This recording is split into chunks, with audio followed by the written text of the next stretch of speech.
I actually got into hair and makeup. I was having my hair actually washed in a sink.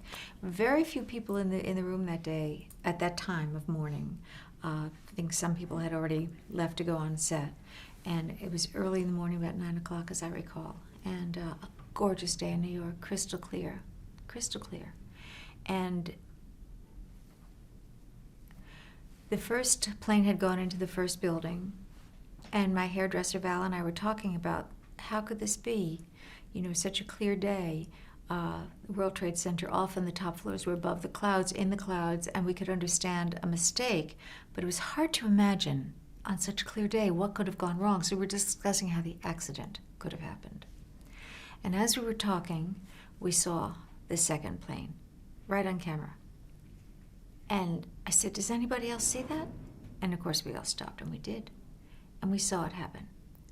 And we said, oh my God, this is not an accident. And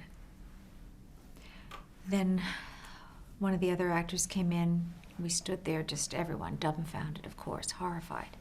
And, you know, he turned to me and he said, the world is forever changed. And of course I agreed, we all did. And we were all told that we were in lockdown in this ABC building. We couldn't leave. You know, the airspace was closed. Everything was really frozen. Plus, we were, you know, there were news facilities. We were across the street from the Con Ed, the main Con Ed building. We didn't know what else would happen. We were half a block from the Red Cross. We had no idea. No one had any idea. My daughter was in the city that day, too. My son was at Georgetown. And the next plane, of course, went to the Pentagon. It was, of course, the one that went down in the fields of Pennsylvania as well. But my son was in Georgetown, and he was a senior, and so I knew he had classes in the afternoon, and he probably wasn't up yet. Once the plane hit the Pentagon, too, I knew I had to call him, because then I thought, my God, he's getting a double whammy. His whole family's in New York. He's in Washington. And he answered the phone. I said, honey, go. He was living off campus in an apartment. I said, go right away to campus. Be with your friends. Stay there with them.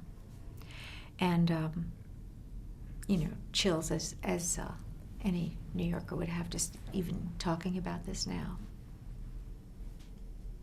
Around 2 o'clock in the afternoon, they told us we could leave the building. And most of us, you know, were there. Some people had cars. Everyone was kind of jumping in, carpooling. And the wardrobe mistress, No, it's her name, and very lovely and colorful, she said she would drive some of us. And my daughter was across the park on the east side at that time. And we all piled in. We took one of the actresses downtown. Her husband and little boy were downtown, not as far as the World Trade Center, but took her downtown. We all just went all over together. And we were so grateful because the wardrobe department gave us all sneakers, because we weren't sure if we had to walk.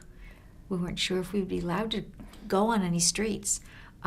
We did get through the park, and I jumped out near where my daughter was at that time. And there were no phones. You know, you couldn't get through on any phones either. No cell phones. You couldn't. Everything was shut down. For some reason, the phone in my dressing room worked a little bit longer. And Eden Regal, who played Bianca, her brother lived downtown, and she was hysterical. And she came to my dressing room then, and she was able to reach him, so she knew he was alive. And then the phone was gone. So it was that was the time. And finally, around 6 o'clock that evening, I went to an apartment where my daughter was staying, and a bunch of her friends all congregated there. Not everything was closed down right away. So when I got to the east side, there was a deli, and I went in and got a whole food and brought it to the apartment. Nobody knew how long we'd be there. And I knew that some of her friends had walked all the way from Wall Street up to the East 60s. They'd be starving. So anyway, we stayed there for a while until about 6 o'clock at night, 6:30, and they said we could, they didn't open the airspace, but we could drive across the bridge to go home to Long Island. And I remember we were in a big SUV, And we looked back down towards downtown where the World Trade Center had been. And even on the Upper East Side, getting close to the Triborough Bridge, we could see the smoke. Going over the Triborough Bridge, we couldn't even look. We couldn't even look. It took me a long time to be able to look. It's awful.